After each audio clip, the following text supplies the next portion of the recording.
पाकिस्तान तहरीक इंसाफ की एक लंबी तारीख है रिग्ड इलेक्शंस कराने की, जो कि इस फैसले में लिखा हुआ है, जिस तरह जस्टिस वजी ने 2013 के इलेक्शंस को रिजेक्ट किया था। तो हमने इलेक्शन कमीशन से कहा है कि आप इनको हुक्म दें कि फौरन फ्रेश इलेक्शंस कराएं, इंडिपेंडेंट मॉनिटर्स को तैनात करें ताकि वो उस इलेक्शन प्रोसेस को देखें कि क्या वो ट्रांसपेरेंट है कि नहीं। और तीसरी बात, जो ही पाकिस्तान तहरीक इंसाफ शफाफ इलेक्शन कराती है तब उनको ये बल्ले का निशान जब तक अबेंस में रखें, जब तक ये बल्ले का निशान उस वक्त इनको दें जब ये शफाफ इलेक्शन कराते हैं। और इसमें आखिर में सबसे अहम बात, मैंने अपनी दरख्वास्त में ये लिखा है कि इलेक्शन कमीशन का ये वक्त आ गया है कि इंट्रा पार्टी इलेक्शन जो कागजी कार्रवाई होती है, जो एक नाटक होता है, ये ना सिर्फ पीटीआई में बल्कि बाकी जमातों में भी होता है।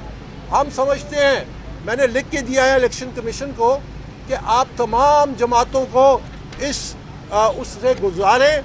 मैंने लिखा है, it is time that the charade of holding rigged and manipulated intra-party elections must end.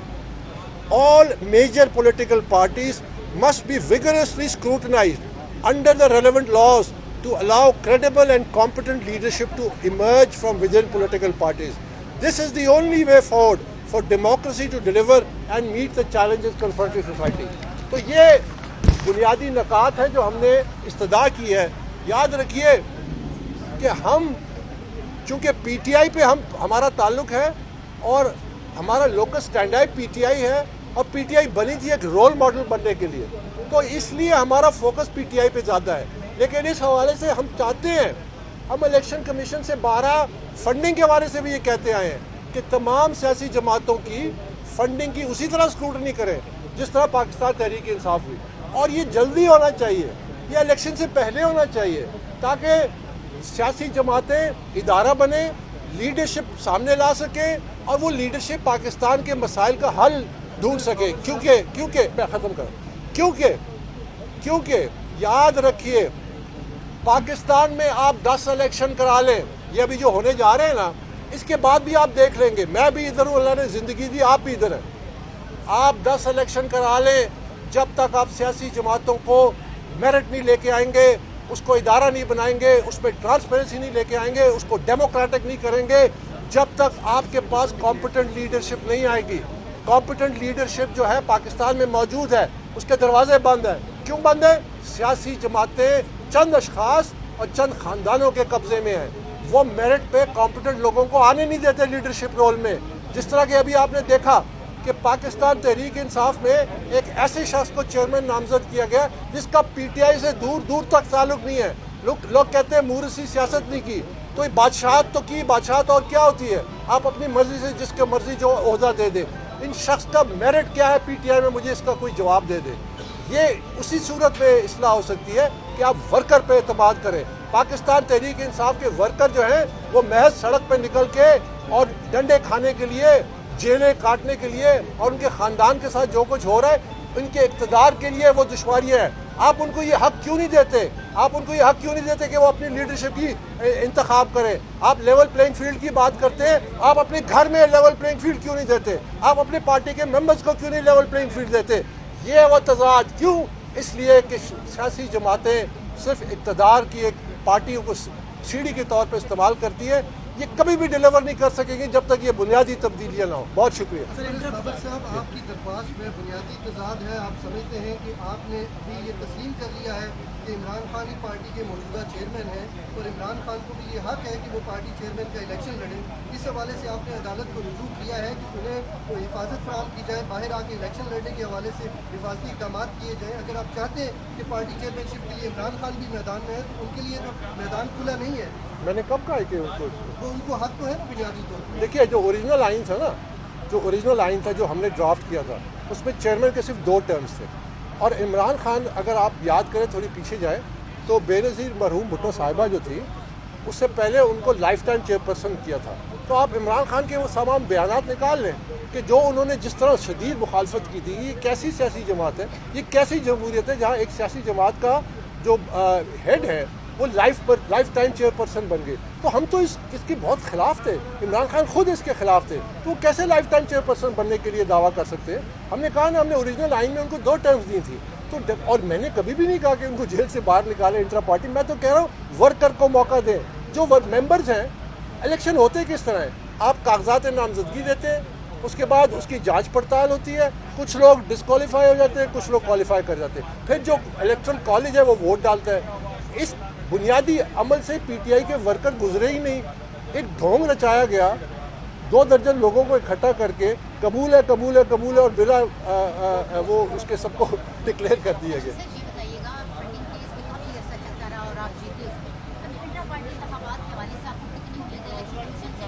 और दूसरा सर, आप क्या समझते हैं, आपने राब्ता मुहिम का भी ऐलान किया है कि राब्ता मुहिम है कानून, अब जो खान साहब की मकसूद का ग्राफ है वो तो काफ़ी ऊँचा चला गया, क्या वोटर्स पीटीआई का आपको सपोर्ट करेगा? देखिए, ये बड़ा अच्छा सवाल है।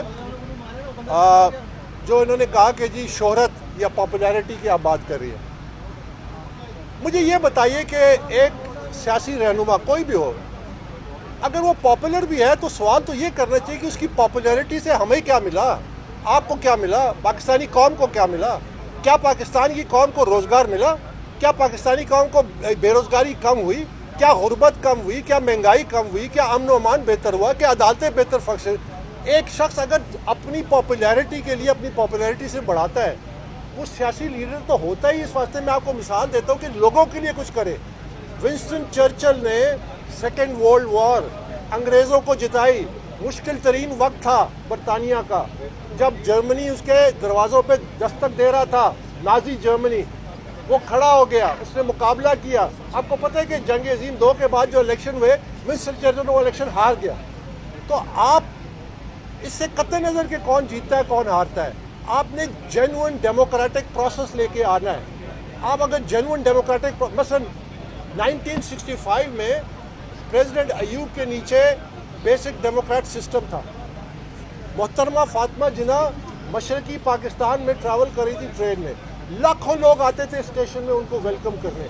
अगर उनका सिस्टम उस वक्त अलाउ करता कि मोहतरमा फातिमा जिन्ना वही सिस्टम में प्रेसिडेंट इलेक्ट हो जाती, शायद ये बांग्लादेश का सानिया ना होता। एक जेन्युइन डेमोक्रेटिक प्रोसेस था।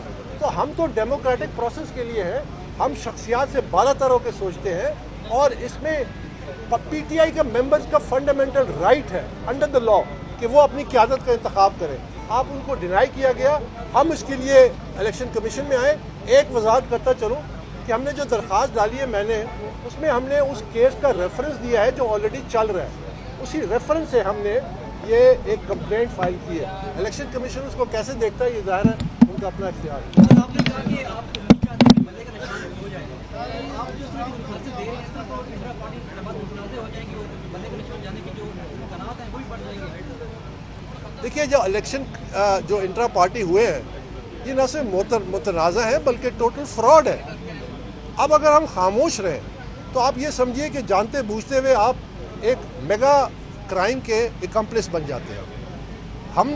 हम उसमें इस जुर्म को जो शरीक जुर्म नहीं हो सकते, हमने ये पहले दिन से फैसला किया था कि मैं फॉरेन फंडिंग केस 2011 में मेरे इख्तलाफात हुए थे, मेरी एक एक बात सच साबित हुई, और मैंने फिर नवंबर 2014 में केस किया, 8 साल लड़ा, तमाम इल्ज़ामात साबित हो गए। तो मेरा मकसद हमेशा से ये रहा है कि पाकिस्तान तहरीक इंसाफ को इदारा बनाना है। जब तक आप पाकिस्तान तहरीक इंसाफ को इदारा नहीं बनाएंगे, आगे नहीं बढ़ेगी। अब अगर हम ये ना देते दरख्वास्त, तो नज़र तो यही आ रहा था कि जो इलेक्शन कमीशन ने हुक्म दिया है उनके अहकामात पे अमल नहीं हुआ, शफाफ इलेक्शन नहीं हुए, क्योंकि टोटल भोंडे इलेक्शन किए गए ना, जिसमें वोटर लिस्ट नहीं है, जिसमें कागजात नामजदगी नहीं है, जिसमें कवायद ज़वाबित नहीं है, और हम खुद पर्सनली गए। उस सूरत में बल्ला ज़्यादा ख़तरे में था, क्योंकि उन्होंने ऑर्डर में लिखा है कि अगर आपने दोबारा शफाफ इलेक्शन नहीं कराए तो ये बल्ला आपसे ले लिया जाएगा। हम दरमियान में ब्रिज बनना चाहते हैं। हम कहते हैं नहीं, अभी भी इनको मौका दें, लेकिन ट्रांसपेरेंट इलेक्शन कराने के लिए मॉनिटर्स मुकर्रर करें, और जब तक इस बल्ले को अबेस में रखें ताकि ये हमारे हाथ से ना जाए। ये बताइएगा कि सियासी जमातें हैं, नून है, पीपल्स पार्टी है, उधर भी इंट्रा पार्टी इलेक्शन हो रहे हैं, 30-30, 40-40 साल से वही चेहरे दोबारा सामने आ रहे हैं, उनका जिक्र भी वो भी करते हैं साथ में, सिर्फ पीटीआई पे क्यों? नहीं, मैं ये दे चुका हूँ, कह चुका हूँ। आप शायद मैं आपको पढ़ देता हूँ। ये जो मैंने दरख्वास्त दी है ना जी, इसमें ये जो आखिरी मेरा नुक्ता है ये मैं आपको पढ़ देता हूँ। मैंने लिखा है कि please allow me to conclude by stating that political parties are the nurseries of future political leadership. The Election Act 2017 provides the legal framework to ensure that the leadership of political parties is democratically elected and represent the will of its members. आगे देखिए, it is time that the charade of holding rigged and manipulated intra-party elections must end. All major political parties must be vigorously scrutinized under the relevant laws to allow credible leadership to emerge. आपने जो बात की, मैंने तहरीर में लिख दिया कि ये बिला तफरीक करना है, तभी पाकिस्तान के निज़ाम में तब्दीली आएगी। बाबर साहब से रशीद ने कुछ दिन पहले लेकिन आप नहीं समझते कि चंद हफ्तों बाद इलेक्शन होने जा रहे हैं, तो अगर पीटीआई से बल्ले का निशान ले लिया जाएगा तो इससे पीटीआई को नुकसान होगा, किसी और पार्टी को नुकसान नहीं होगा। देखिए, मैं तो अभी मैंने यही वजाहत की है कि मैं तो बल्ले का निशान बचाने आया हूँ। वो इसलिए कि इलेक्शन कमीशन ने जो ऑर्डर दिया है ना नवंबर 23 का, उसमें उन्होंने लिखा है कि अगर आपने दोबारा शफाफ इलेक्शन ना कराए, ये आखिरी मौका हम दे रहे हैं, तो बल्ले का निशान आपसे ले लिया जाएगा। ये उसमें लिखा हुआ है, उसमें तहरीर में है, आखिरी जो 2-3 लाइनें हैं। अब ये तो टोटल जाली इलेक्शन कराए हैं, सबको नज़र आ रहा है कि जाली इलेक्शन हैं।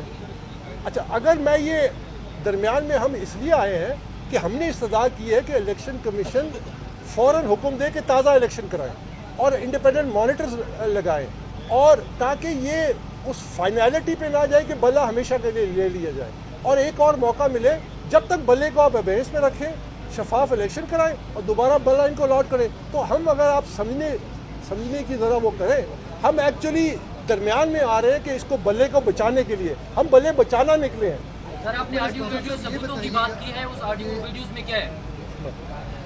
बताइए कि आपने सारी ज़िंदगी ब्रांडिंग की है इमरान खान की, और वोटर्स को इमरान खान से जोड़ा। वोटर्स जो है वो इमरान खान के अलावा पीटीआई को तस्लीम नहीं करते, और ये आपकी सारी जिम्मेदारी थी, ये सारी ज़िंदगी आपने ये काम किया है, और अभी आप वोटर्स को इमरान खान से अलग कर रहे हैं और आप कह रहे हैं कि उनको 2 टर्म्स के बाद अलहदा हो जाना चाहिए, जबकि वोटर्स इमरान खान के अलावा नहीं सोचते। आप नहीं समझते कि पार्टी की कमर में आप छुरा घोंप रहे हैं?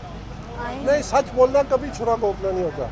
अगर आप सच बोलेंगे और उसको आप तशबीह देंगे कि छुरा घोंपना है, तो इसका मतलब है कि हम चाहते हैं कि एक झूठा निज़ाम कायम रहे और सच्चाई ना आए। जहाँ तक आपका ब्रांडिंग का सवाल है ना, उसमें ज़रा फ़र्क है। यकीनन मैंने 10 साल इमरान खान और पीटीआई की ब्रांडिंग की, 2011 तक वो जो आया, लेकिन आप देखिए कि 2013 के जो इंट्रा पार्टी इलेक्शन थे उसमें कितना गहमा गहमी थी, उसमें वर्कर्स की कितनी शिरकत थी, और वो पूरा 1 साल वो अमल चला, और उसमें जब शफाफियत नहीं थी तो वर्कर्स का प्रेशर था कि इमरान खान ने जस्टिस वजी को ट्राइब्यूनल का हेड बनाया। आज आपको कुछ नज़र आता है इस किस्म का? ये वो ब्रांडिंग है जो 2014 धरने के बाद शुरू हुई, जिससे उसको 4-4 घंटे लाइव मीडिया पे, नेशनल टेलीविज़न पे, हमारे मैं आपसे मुराद आप नहीं है, लेकिन मीडिया ने उनको लाइव कवरेज दी, 4-4 महीने, 4-4 घंटे हर रोज़। एक कल्ट फॉलोइंग बनाने की कोशिश की गई। तो वो जो एक एनलाइटेंड डेमोक्रेटिक फॉलोअर्स थे, उनमें से एक छोटा तबका जो है वो किसी और उसकी शक्ल इख्तियार कर गया। देखिए, नाज़ी जर्मनी में भी यही हुआ था। वो जो हिटलर ने जो की थी अपनी, और उसके बाद उनका जो एक प्रोपेगेंडिस्ट था जो दुनिया जानती। YouTube पर गूगली न्यूज देखने के लिए youtube.com की सर्च बार में गूगली न्यूज टीवी टाइप करें। गूगली न्यूज के पेज पर सुर्ख रंग के सब्सक्रिप्शन वाले बटन पर क्लिक करना ना भूलिए। YouTube पेज पर अपलोड होने वाली वीडियो से बाखबर रहने के लिए बेल आइकन पर क्लिक कीजिए। आपको हर नई वीडियो के बारे में नोटिफिकेशन मौसूल हो जाएगा।